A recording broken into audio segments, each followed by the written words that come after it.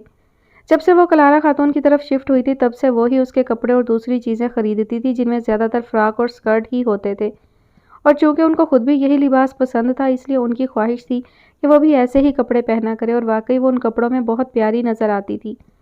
اب بھی جب اس نے شاور لے کر سرخ سکرٹ اور کالے رنگ کا اپر جو کلارا خاتون نے اس کے لیے خریدا تھا پہنا تو وہ اس پر ایسے فٹ آیا جیسے اس کے لیے ہی بنا ہو۔ یہ پرانے سٹائل کا فراک تھا جسے کمر سے فیتوں کی مدد سے کسا جاتا ہے۔ اس کے خوبصورت بالوں کا جوڑا بنا کر جب کلارا خاتون اس کی کمر سے اس کے فراک کے فیتے کھینچ کھینچ کر کس رہی تھی تو ہر بار کھینچنے پر وہ کلارا خاتون سے ٹکرا جاتی اور وہ اسے دھکیل کر پھر سے آگے کر دیتی۔ تمہارا وزن کم ہو رہا ہے کیا؟ کیسے کھینچ رہی ہو؟ اپنی جگہ پر جم کر کھڑی ہونا۔ کلارا خاتون نے اسے جھاڑا تو وہ ایک دم سے اکڑ کر کھڑی ہو گئی۔ اسے پورا تیار کر کے انہوں نے اس کا رخ اپنی طرف کیا تو وہ کسی شہزادی جیسی لگ رہی تھی۔ واہ، تم تو پوری شہزادی لگ رہی ہو، انہوں نے خوش ہوتے ہوئے اسے دیکھا۔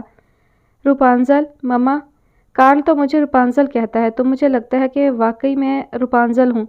اس نے بچوں کی طرح خوش ہوتے ہوئے انہیں بتایا تو وہ اس پر کچھ پڑھ کر پھونکنے لگی۔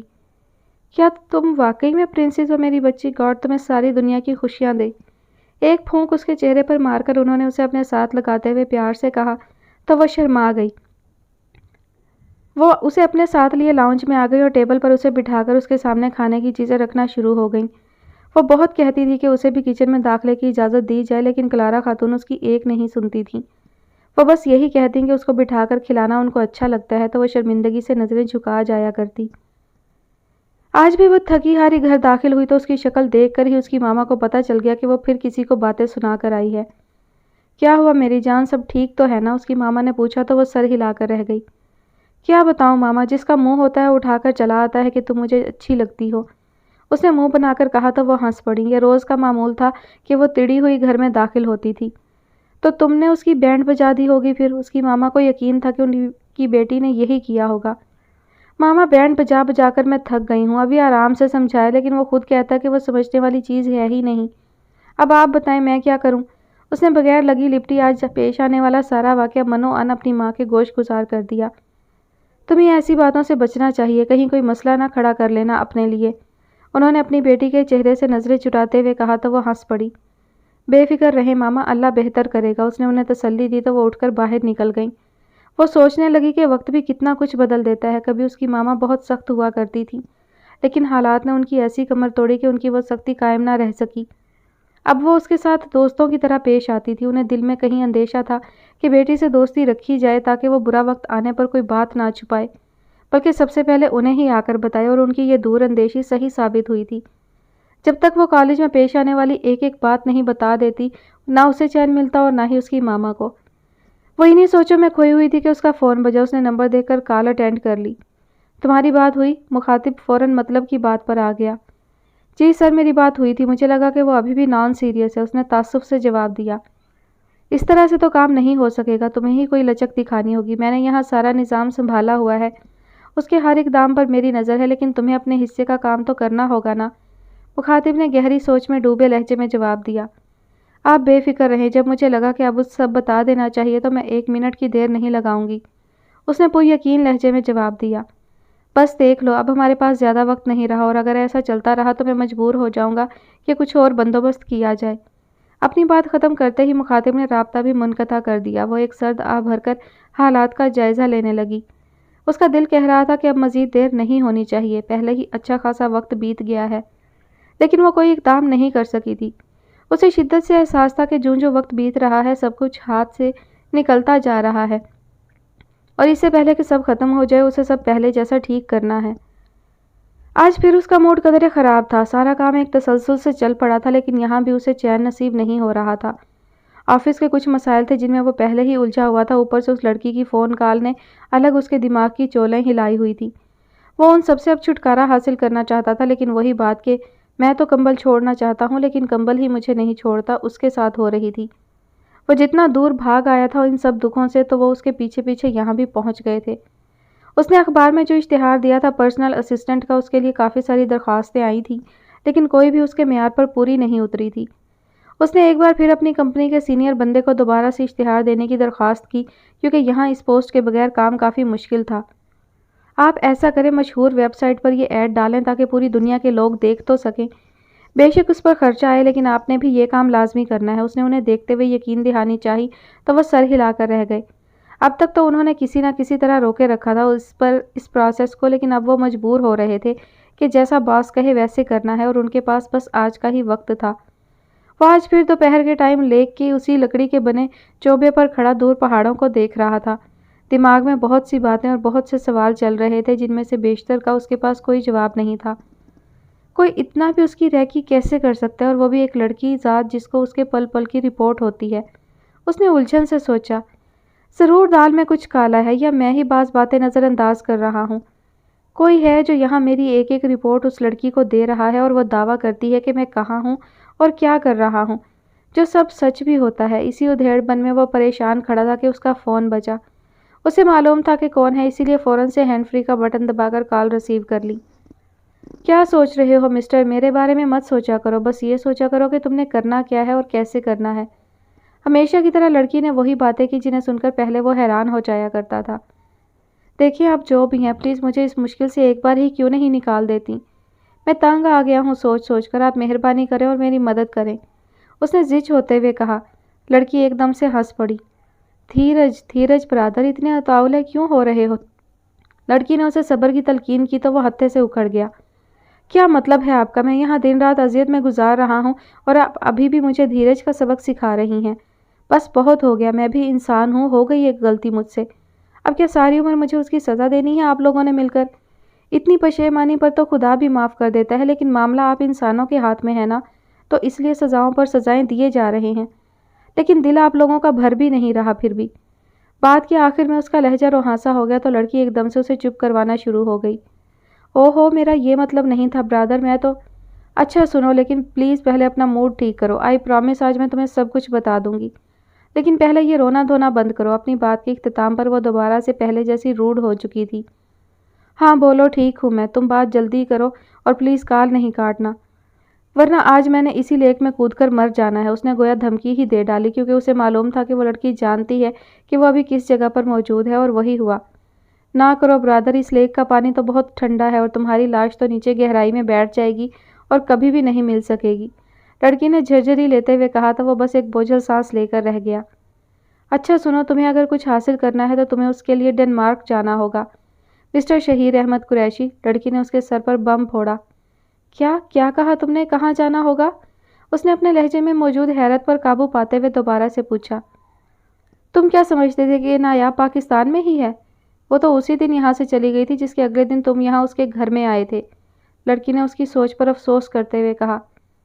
کمال ہے، میں کیسے اتنی بڑی بات کو اگنور کر گیا؟ شہیر کو اپنی آواز کہیں دور سے آتی سنائی دی۔ وہ ڈنمارک چلی گئی تھی اور وہاں کوپن ہیگن میں رہتی ہیں، کائنات آپی کے پاس۔ لڑکی نے اسے مزید بتایا تو وہ ایک دم سے اچھل پڑا۔ آپی یعنی کہ تم سیماب ہو؟ اس نے بے یقینی سے پوچھا تو وہ ایک لمحے کے لیے خاموش ہو گئی۔ بتاؤ نا، تم سیماب ہو نا؟ مجھے تمہارے لہجے سے ہی لگتا تھا کہ تم نایاب کی بہن ہو۔ میں نے تمہیں کتنی بار کہا کہ تمہاری ہنسی مجھے کسی کی یاد دلاتی ہے اور تمہاری باتیں بھی، لیکن تم ہر بار بات بدل جاتی تھی یا پھر کال کاٹ دیتی تھی، اس نے خوش ہوتے ہوئے کہا تو وہ ایک بوجھل سانس خارج کرتے ہوئے بولی۔ فی الحال آپ کے لیے نایاب ضروری ہے شہیر بھائی، بعد میں میری بھی فکر کر لینا کہ میں کون ہوں، لڑکی نے پھر سے بات گھمانا چاہی۔ اتنے عرصے بعد تو کسی سے بات کرتے ہوئے مجھے خوشی ہو رہی ہے اور تم وہ بھی مجھ سے چھیننا چاہ رہی ہو، اس نے دکھ بھرے لہجے میں کہا۔ اچھا میں ہاری شہیر بھائی، آپ ایسا کریں پہلے خوش ہو جائیں، پھر میں آپ کو بتا دوں گی اپیا کا ایڈریس، لڑکی نے بھی ہار مانتے ہوئے اس کی خوشی خراب ہونے سے بچا لی۔ او سیما، اب تم تصور نہیں کر سکتی کہ میں کتنا خوش ہوں آج۔ لگتا ہے جیسے برسوں سے جلتی آگ پر کسی نے ٹھنڈا پانی ڈال دیا ہو۔ اس کے لہجے میں حقیقی خوشی بول رہی تھی۔ بس میں نے سوچا کہ آپ کو بتا ہی دوں کہ اپیا کہاں ہیں اور کس حال میں ہیں۔ یہ میں نہیں جانتی، اگرچہ مجھے اس کے لیے ان کی دی گئی قسم کو توڑنا پڑا، لیکن خیر چھوڑیں۔ تو اپیا کے بارے میں جاننے کے لیے آپ کو ڈنمارک جانا پڑے گا، لیکن اتنا میں جانتی ہوں کہ ان کا حال بھی آپ سے الگ نہیں ہے۔ وہاں جائیں اور ختم کریں اس قصے کو، خود بھی سکون کریں اور دوسروں کو بھی سکون کرنے دیں۔ سیباب نے تڑے ہوئے لہجے میں اسے ضروری ہدایات دی تو وہ خوشی سے جھومتا ہوا اس کی ساری باتیں سنے گیا۔ بالکل ویسی ہی ہو تم، لگتا ہے میں نایاب سے بات کر رہا ہوں۔ وہی لہجہ، ویسا ہی غصہ اور وہی انداز۔ میں آج ہی فلائٹ بک کرواتا ہوں۔ اس نے سیماب کو چھیڑا تو وہ خاموش رہی، پھر تھوڑی دیر بعد گویا ہوئی۔ اچھا تو میں فون رکھتی ہوں، آپ سے اپ ڈیٹس لیتی رہوں گی۔ سیماب نے فون رکھنا چاہا تو وہ فوراً سے بولا، بات سنو۔ اسے ڈر تھا کہ وہ کہیں پھر سے رابطہ نہ کاٹ دے۔ جی بولیں۔ سیماب فون بند کرتے کرتے رک گئی۔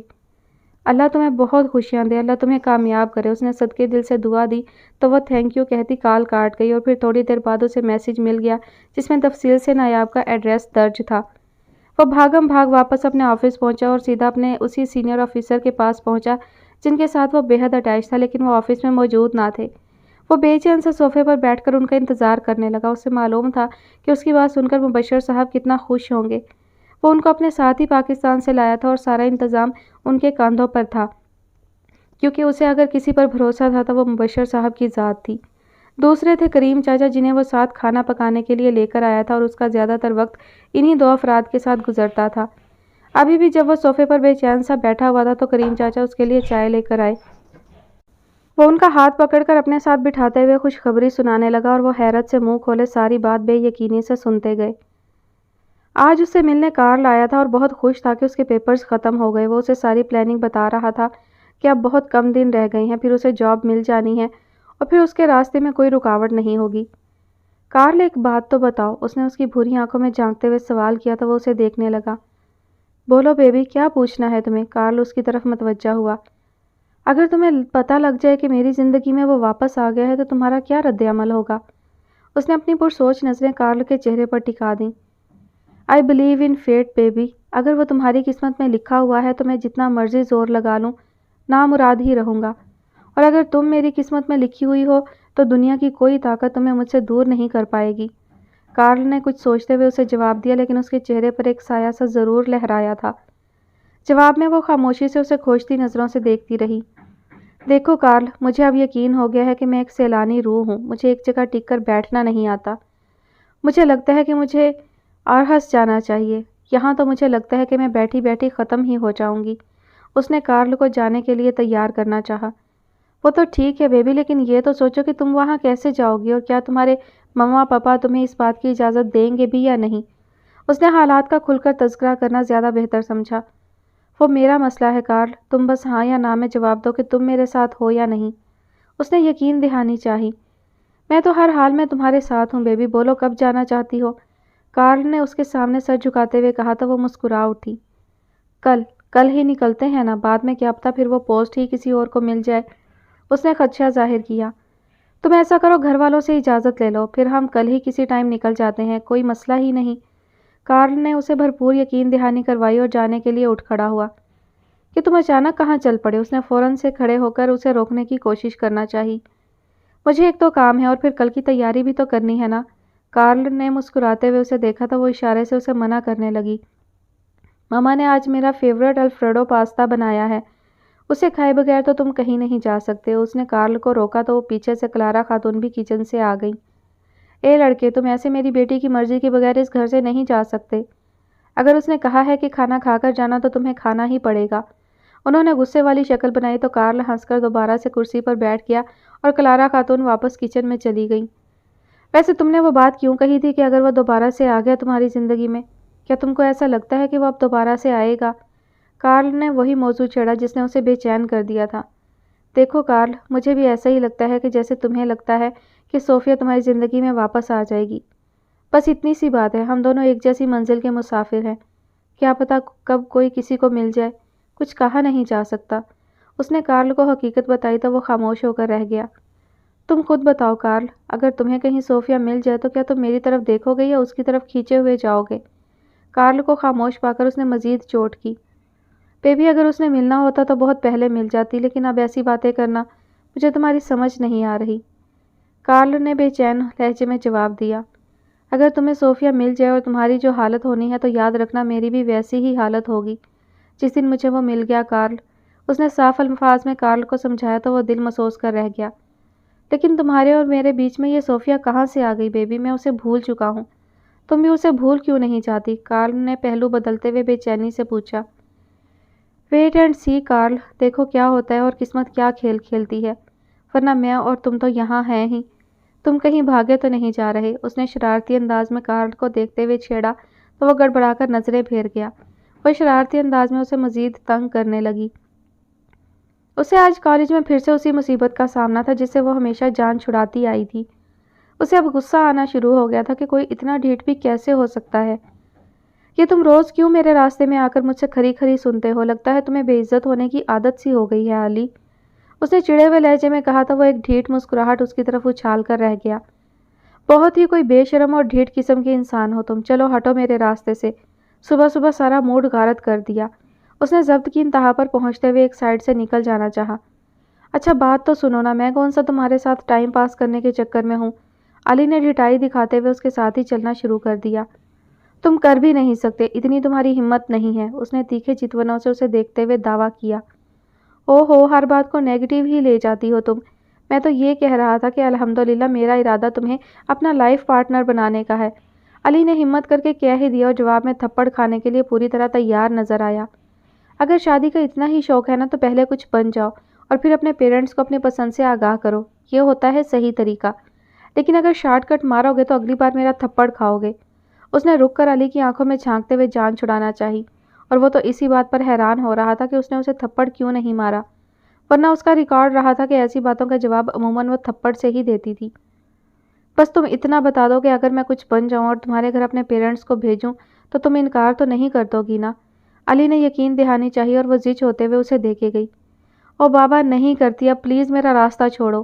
اس نے واقعی میں جان چھڑانا چاہی تو اپنے پیچھے اسے علی کا خوشی سے بھرپور قہقہہ سنائی دیا۔ یاہو، شکریہ پرنسس، اب تمہیں کبھی تنگ نہیں کروں گا، آئی پرامس۔ علی نے یہ بات کہی تو وہ ہنسی دباتے ہوئے سر جھٹکتی تیزی سے سینے پھلانگ کر اپنے ڈپارٹمنٹ میں داخل ہو گئی۔ کوئی حال نہیں ہوتا ان لڑکوں کا، کیسے جان ہتھیلی پر رکھ کر پھرتے ہیں ہمیشہ، اس نے مسکراتے ہوئے سوچا اور لیکچر کی جانب متوجہ ہو گئی۔ تھوڑی دیر میں علی بھی کلاس میں داخل ہوا، لیکن پروفیسر نے اسے جھاڑ پھراتے ہوئے بتایا کہ یہ کوئی ٹائم نہیں ہے کلاس میں آنے کا اور وہ شرافت سے باہر نکل جائے۔ اس نے ایک نظر اس پر ڈالی تو وہ ہلکا سا مسکرا کر دوبارہ لیکچر سننے میں مصروف ہو گئی، جیسے کہہ رہی ہو کہ تمہارا اپنا قصور ہے، اور وہ سر جھکا کر کلاس سے نکل گیا۔ رات گئے مبشر صاحب کی واپسی ہوئی تو وہ بے چینی سے باہر ہی ٹہل رہا تھا، انہیں دیکھتے ہی تیر کی سی تیزی سے ان کی طرف آیا۔ او مبشر صاحب، کہاں رہ گئے تھے آپ؟ اتنی شدت سے میں نے کسی کا انتظار نہیں کیا جتنا میں آج آپ کا کر رہا تھا۔ اس کے لہجے سے بےتابی واضح تھی اور مبشر صاحب مسکرا کر اسے دیکھے گئے۔ کیا ہو گیا شہیر میاں، آج تو آپ کے رنگ ڈھنگ ہی نرالے لگ رہے ہیں۔ انہوں نے اسے دیکھتے ہوئے حیران ہونے کی کوشش کی۔ بات ہی ایسی ہے مبشر صاحب، آپ سنیں گے تو آپ بھی میری طرح کھل اٹھیں گے، اس نے مسکراہٹ دباتے ہوئے انہیں سرپرائز دیا۔ ہاں ہاں بولو، میں سن رہا ہوں، انہوں نے اسے بولنے کا موقع دیا۔ گیس واٹ، نایاب کا پتہ چل گیا مبشر صاحب، اس نے گویا ان کے سر پر بم پھوڑا۔ کب، کیسے، کہاں ہے وہ؟ انہوں نے اس کی بغلوں میں ایسے جھانکا جیسے نایاب کو اس نے اپنے پیچھے چھپایا ہوا ہو۔ وہ ڈنمارک میں ہے، کوپن ہیگن میں، مجھے اس کا مکمل ایڈریس مل چکا ہے اور ہم دونوں کل ہی جا رہے ہیں اس سے ملنے، اس نے ان کو مزید سرپرائز کرنا چاہا۔ ہاں ہاں بھائی چلے جائیں گے، لیکن تمہیں کیسے پتہ چلا یہ تو بتاؤ، انہوں نے اس سے حقیقت جاننا چاہی۔ سیماب کا فون آیا تھا آج، انفیکٹ وہ مجھے کافی دنوں سے فون کر رہی تھی اور مجھے جج کر رہی تھی کہ آیا میں اس قابل بھی ہوں کہ مجھے نایاب کا پتہ بتایا جائے یا نہیں، اور پھر آج اس نے مجھے ساری ڈیٹیلز دے دیں۔ مبشر صاحب میں بہت خوش ہوں آج، لگتا ہے جیسے ساری دنیا پھر سے میری مٹھی میں آ گئی ہے، اس نے خوشی سے جھومتے ہوئے کہا تو وہ اس کا چہرہ اور اس پر چھائے خوشی کے رنگوں کو دیکھے گئے۔ تو اگر اس کا فون نہ آتا سیماب کا، تو کیا تم نے ساری زندگی ایسے ہی بھٹکتے رہنا تھا؟ انہوں نے کچھ سوچتے ہوئے اس سے سوال کیا تو وہ الجھن سے انہیں دیکھنے لگا۔ میں سمجھا نہیں مبشر صاحب، اس نے الجھن واضح کی۔ میرا مطلب یہ تھا کہ تم خود دماغ لڑا لیتے کہ اسے کہاں ہونا چاہیے تھا، تم تو جانتے تھے نا کہ اس کی بہن ڈنمارک میں رہتی ہے، ایسے کون اپنی بیٹی کو اپنی بہن کی طرف چھوڑتا ہے یار؟ انہوں نے یہ سوال کر کے اسے پریشان کر دیا۔